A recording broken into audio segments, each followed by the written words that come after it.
Welcome to this new Consepsys document control tip of the month. This month we look at the document control elevator pitch, or how to convince in 30 seconds or less.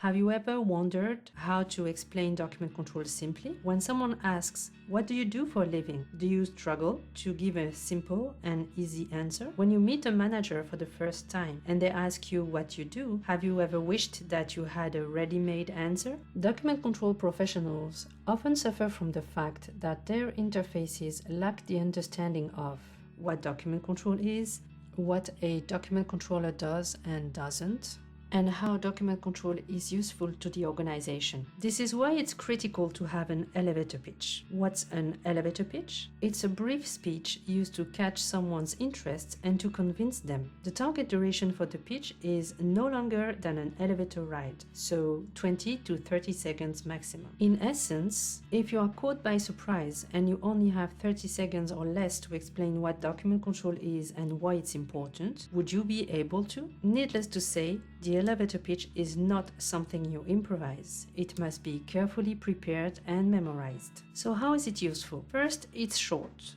You have more chances of being heard by the person you speak to if what you say is short and focuses on the essential. It's powerful. You prepare it in advance, you select your words carefully, and choose words that will make an impact. It's efficient. Rather than struggling for words every time someone asks you the same question, you are ready with a short statement with carefully chosen words. You can make it relevant to the specific person so that it catches their interests. Customize your elevator pitch whether you talk to your manager, a colleague, an acquaintance, or your grandmother. They don't all have the same interests and the same exposure, so if you customize your pitch, you have more chances to catch their interests. A good elevator pitch is one of the first steps you can take to convince and influence in your organization about the need for document control and the risks our profession helps reduce. Of course, the elevator pitch is not to be used in elevators only. It can also be used, for example, in meetings, during introductions, if you bump into a manager who asks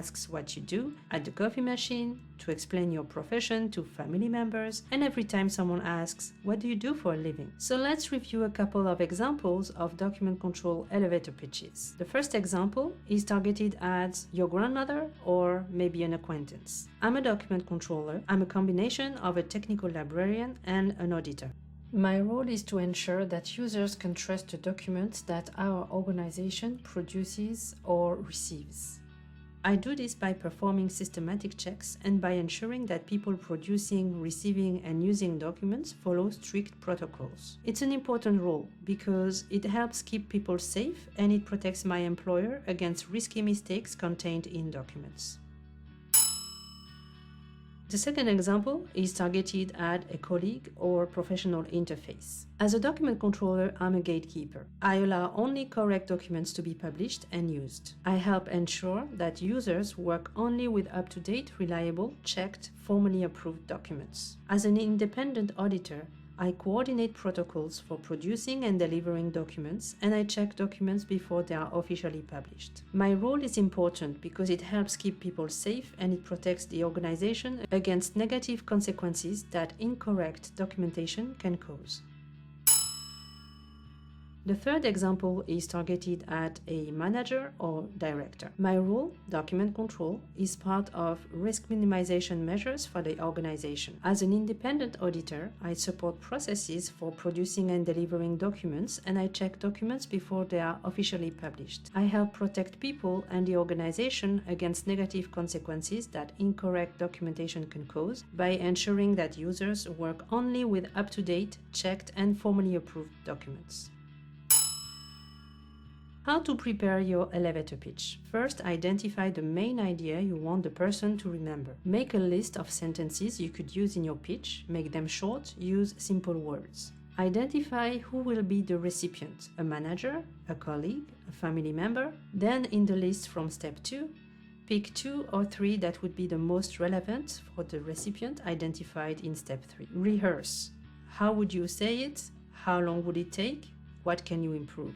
dry run, try to deliver it to colleagues, family members, see if it's efficient, improve and perfect it, include return on experience, see what works and what doesn't. This will help you to improve your pitch along the way. Have you tried the elevator pitch before? Do you think having an elevator pitch ready could help you in your day-to-day? Let us know in the comments below.